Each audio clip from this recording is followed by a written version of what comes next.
So what are the pros and cons of fund investing? So mutual funds or ETFs. So let's talk about some cons first, okay? So the first con, the massive amount of diversification, it commonly leads to returns that are good, but not quite as good as they could be. Okay, so this is a con, but this is kind of a nitpicky con.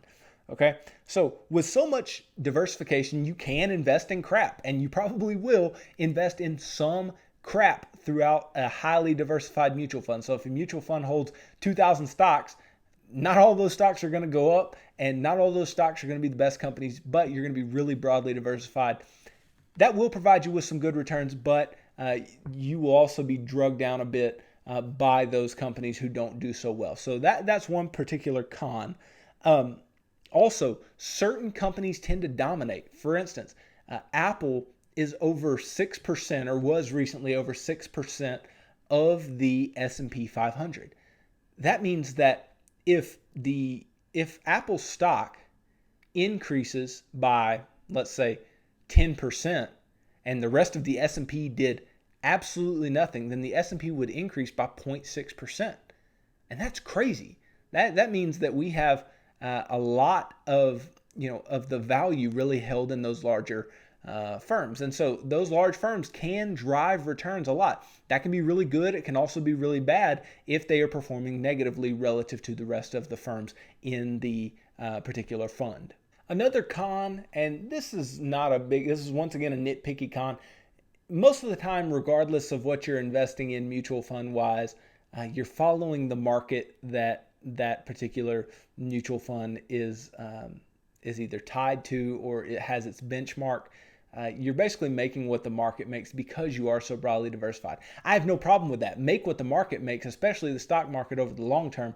Absolutely do that. But don't get caught up in actively managed funds that are just making what the market makes because you're going to pay a lot for not a lot. So if you're going to just make what the market makes, just buy the indexes and those do you a lot of good. And then another con, mutual funds can lack tax efficiency. And what I mean by this is those distributions that mutual funds give. Well, if that's being held in a brokerage account or something like that, those are going to be taxable distributions. So it can lack some tax efficiency that an ETF is actually going to be able to help out with. But that's a con of a mutual fund, is a tax efficiency. And also the minimums on a mutual fund are a particular con, and that kind of goes right along with having to buy full shares of ETFs, also a downfall. But all these things are really nitpicky. This is why these things are so good for you, because it's hard to find the bad. But you just have to be aware of the little things that could drag you down in your fund investing over the long term. So what are the pros? Let's talk about the pros now. Well, I said earlier, these are some of the top wealth building tools that individuals use. So let's see why. First of all, they're simple to invest in, and they are great for the long term. And that's what we like, simple and for the long term. And so if you can simply understand that you're buying the average return of what the fund holds, then you understand more than most. And they're really easy to invest in, which makes it even better for most investors who may not understand the intricacies of certain things.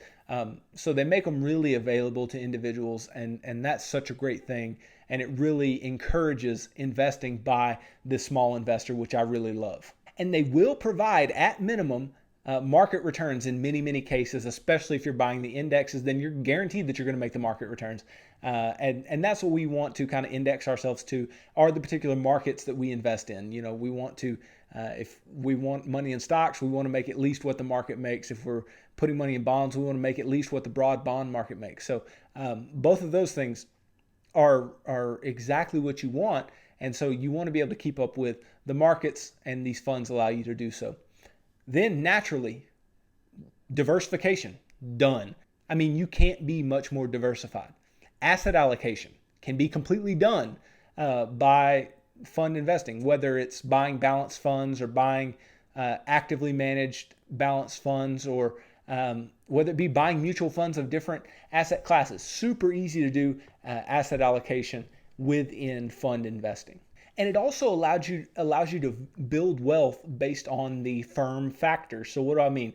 You can buy mutual funds and ETFs that cover growth firms, value firms, income paying stocks, or things like that. Just they can allow you to get in these different categories and diversify through those categories quite easily. And so that's something that it's just really costly to do on your own. So pretty much point blank, good ETFs and good mutual funds will build wealth long term. They do. That's what they do. That is why most millionaires in America hold mutual funds within their 401ks, and they have built wealth via mutual funds and via this fund investing idea. And it's because it's simple. They are good tools, and you should take advantage of them with the majority of your investing.